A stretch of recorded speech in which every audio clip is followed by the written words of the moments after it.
Doctor Raman, इलाज की जब बात आती है, जैसे ये बात सामने आई, मल्टी मोडालिटी ट्रीटमेंट है जिसमें बहुत सारे एक्सपर्ट स्पेशलिस्ट होंगे और कुल मिला के टीम वर्क होकर ट्रीटमेंट किया जाएगा।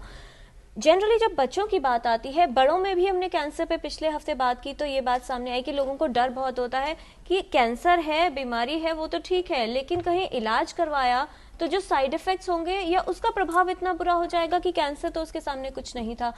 तो किस तरह से आप उनके पेरेंट्स को समझाते हैं और जो साइड इफेक्ट्स है versus the outcome of the cancer, किस तरह से आप रखते हैं इसे? तो जब मैं अपने पेशेंट्स के माँ बाप से बात करता हूँ तो मैं इनको ये समझाता हूँ कि हमारा गोल है बच्चे को ठीक करके उनको उनके अगले 60, 70, 80 साल देना। तो it's a cause worth fighting for. हम ये कुछ महीने या कुछ हफ्ते नहीं दे रहे हैं, ठीक है। तो अगर हमें वो करना है और हमें उसको इलाज करना है तो हमें ये रिकॉग्नाइज करना है कि कैंसर एक ढीठ बीमारी है। अगर आप ढीठ बीमारी को इलाज करेंगे तो कैंसर का इलाज करते करते शरीर पे कुछ साइड इफेक्ट्स तो आ सकते हैं। हम उनको कैसे एड्रेस करते हैं? एक, हम पेरेंट्स को अवेयर करते हैं। दूसरा है कि आज के टाइम पे हमारे पास वो दवाइयाँ हैं, हमारे पास वो सेटअप्स हैं जहाँ पे हम उन इफेक्ट्स को या तो कम्प्लीटली निकाल दें या मिनिमाइज कर दें और जितना हो सके उस बच्चे को कंफर्टेबल रखें। और कुछ हफ्ते या महीनों के इलाज के बाद ये सारी चीज़ें पेशेंट और उनके परिवार वाले भूल जाते हैं, लेकिन जो आउटकम है, जो सर्वाइवल है, जो क्योर है, वो परमानेंट हो जाता है। जी डॉक्टर सरीन, जब बात इलाज को लेकर होती है तो बहुत से माँ बाप के मन में सबसे पहले यही सवाल आता है, जो डॉक्टर अरोड़ा ने भी बात उठाई कि साइड इफ़ेक्ट्स को लेकर बहुत ज़्यादा साइड इफ़ेक्ट्स क्या होंगे, इसमें क्या क्या परेशानी हो सकती है बच्चे को? जब हम कीमोथेरेपी देते हैं या कैंसर की दवाइयाँ देते हैं तो उनके अपने साइड इफ़ेक्ट्स हैं। जब रेडियोथेरेपी देते हैं उनके अपने साइड इफ़ेक्ट्स हैं।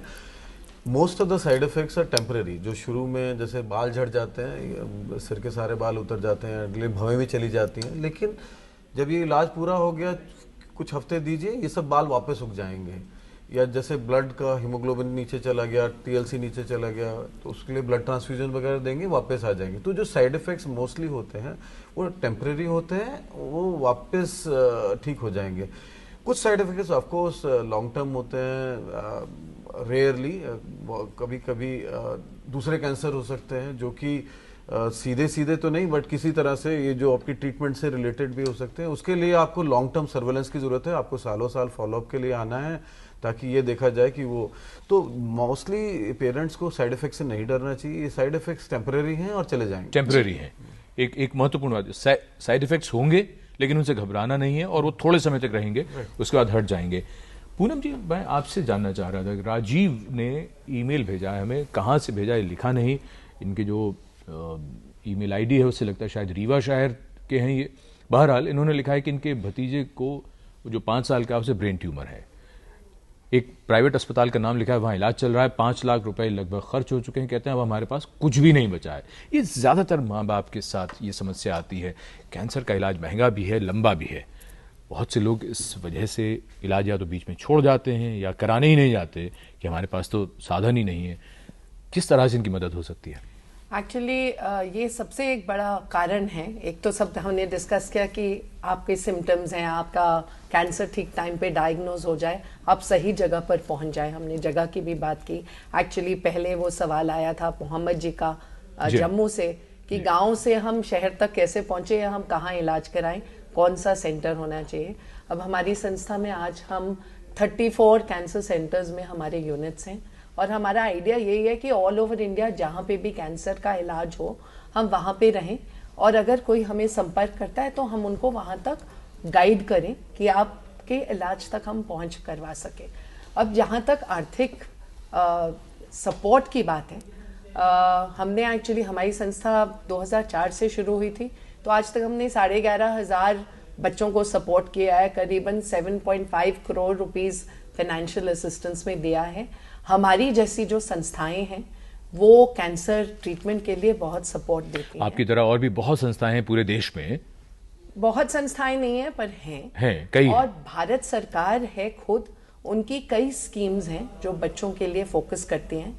प्रधानमंत्री रिलीफ फंड है, जो हेल्थ मिनिस्ट्री में राष्ट्रीय आरोग्य निधि है। पूनम जी, एक सवाल मैं यहाँ आपसे पूछना चाहूँगा। ये जो तमाम योजनाएं हैं इस तरह की, सरकार की भी और आपकी संस्था, आप जैसी कुछ और संस्थाओं की, ये क्या बहुत जो गरीब है सिर्फ उसकी मदद करते हैं, या मान लीजिए हम जैसा कोई व्यक्ति हो, जो मध्य वर्ग वाले जो लोग हैं, उनके पास सीमित साधन है, जैसे इन्होंने बताया 5 लाख रुपए थे, खर्च कर दिए, जेवर बेच दिए, जमीन बेच दी, उसके बाद उनका भविष्य क्या होगा उनके बच्चे? तो जो सरकारी स्कीम्स हैं वो ज्यादातर बिलो पॉवर्टी लाइन मैं के लिए वही जानना चाह रहा था। लेकिन साउथ इंडिया में और कई ऐसे स्टेट्स हैं जहां पे अब बच्चों के इलाज के लिए टोटली मुफ्त इलाज करार किया गया है 15 साल की उम्र के नीचे का। कई स्टेट्स में ये दक्षिण भारत में आपने बताया, और उत्तर खास भारत तौर में? पे साउथ इंडिया में, देश में कई और स्टेट्स हैं, स्टेट बाय स्टेट। गुजरात में कि हमारे गुजरात के जो बच्चे हैं उनका ट्रीटमेंट फ्री है under the mid day meal scheme program etcetera etcetera. पर आपने जो बताया कि एक गरीबी है और उसके ऊपर एक और गरीबी है, मतलब जो बिलो पॉवर्टी लाइन है उसके ऊपर भी इंसान गरीब है, और जो मिडिल क्लास है वो भी कैंसर के इलाज की वजह से गरीब हो अमूमन सकता कहावत के तौर पर एक बात कही जाती है, किसी घर में मुकदमा या कैंसर अगर घुस जाए तो फिर वो आर्थिक रूप से वो घर पिछड़ जाता है। तो बहुत ज़रूरी है कि वो सहयोग नहीं छोड़ा जाए। हमारा प्रोग्राम एक, जैसे हम बोलते हैं यू आर नॉट अलोन, आपका हाथ हमने थाम रखा है। जो मिडिल क्लास लोग हैं उनके लिए भी सपोर्ट देना ज़रूरी है, और गैर संस्कार हमारे जैसे जो NGOs हैं, कई डोनर्स हैं, कई अस्पतालों ने फाउंडेशन स्टार्ट की हैं जिसके ज़रिए से, जैसे डॉक्टर रमनदीप के जो अस्पताल है वहाँ पे एक फाउंडेशन है जिसके ज़रिए से और सपोर्ट मिल सकती है फैमिलीज को। जानकारी जरूरी होती है, जागरूकता इसमें जरूरी होती है। पूनम जी, ये जो आप बात कर रही हैं, एक तो फाइनेंशियल एड प्रोवाइड की गई, सपोर्ट दिया गया, उसके अलावा क्योंकि ये इलाज बहुत लंबा होता है और जब डॉक्टर्स के पास पेशेंट जाता है तो डॉक्टर्स के पास भी क्योंकि पेशेंट लोड बहुत है तो शायद बहुत सारी ऐसी बातें रह जाती हैं जिनमें शायद एक तो कम्युनिकेशन भी नहीं होता और इतना समय नहीं होता है। तो कुल मिलाकर जो NGOs है या आप जैसे जो संगठन है, किस तरह से और कौन कौन से पॉइंट्स पर उनको सहयोग करते हैं, क्योंकि सारे सवाल शायद ना तो पेशेंट्स के लिए डॉक्टर के से पूछना मुमकिन हो, और ये जो कम्युनिकेशन वाला इशू होता है या जानकारी, तो कौन कौन से लेवल्स पर आप लोग हेल्प करते हैं? तो एक्चुअली बहुत ज़रूरी है कि हर अस्पताल में एक सोशल सपोर्ट टीम हो। सोशल सपोर्ट टीम में सोशल वर्कर होता है, काउंसलर होना चाहिए, डाइटिशियन होना चाहिए, बच्चों के लिए खास तौर पे टीचर्स होनी चाहिए क्योंकि बच्चा इलाज के दौरान पढ़ता रहे, वो भी ज़रूरी है। हाइजीन उसके लिए क्या होना चाहिए, उसके रहने की जगह कहाँ पे हो सकती है फैमिली की, ताकि इलाज जो लंबा है वो कहाँ पे, हमने जैसे एक होम अवे फ्रॉम होम बनाया है जहाँ पे बच्चा रह सके। और वॉलंटियर्स होने चाहिए, हम जैसी NGOs होनी चाहिए। इसको हम बोलेंगे एक सोशल सपोर्ट टीम। आपने कहा डॉक्टर के पास टाइम नहीं होता है, बिल्कुल सच है। जो खासतौर पे सरकारी अस्पताल हैं, दिल्ली के हमारे बड़े बड़े अस्पताल हो सकते हैं, वहाँ पे एक डॉक्टर 150 बच्चे दिन में देख रहा है, वो कहाँ से टाइम निकालेगा? और शायद पेशेंट के जो पेरेंट्स हैं वो भी हिचकिचाते हैं कि इतनी सारी बातों के जवाब कैसे तो लें? सोशल सपोर्ट टीम बनाने के लिए वो हमारा एक लक्ष्य है, और उसके लिए हमने, जैसे मैंने आपको बताया कि हमारे सेंटर्स में हम कोशिश करते हैं कि हम वो सोशल सपोर्ट टीम बनाएं, और उसमें हम पेरेंट्स को खास तौर पे इनवाइट करते हैं। बच्चे जो हैं कैंसर से अब ठीक हो गया, आप आइए, मदद कीजिए, आप मार्गदर्शन कराइए उन पेरेंट्स का जो नया पेरेंट है, आप उसका हाथ थामिए। सर्वाइवर्स को हम बोलते हैं, आप वापस आइए, ज्वाइन करिए इस कॉज में, ताकि आप और लोगों को वो हाथ थाम के इमोशनल सपोर्ट, साइकोलॉजिकल सपोर्ट, ये सब दे दें।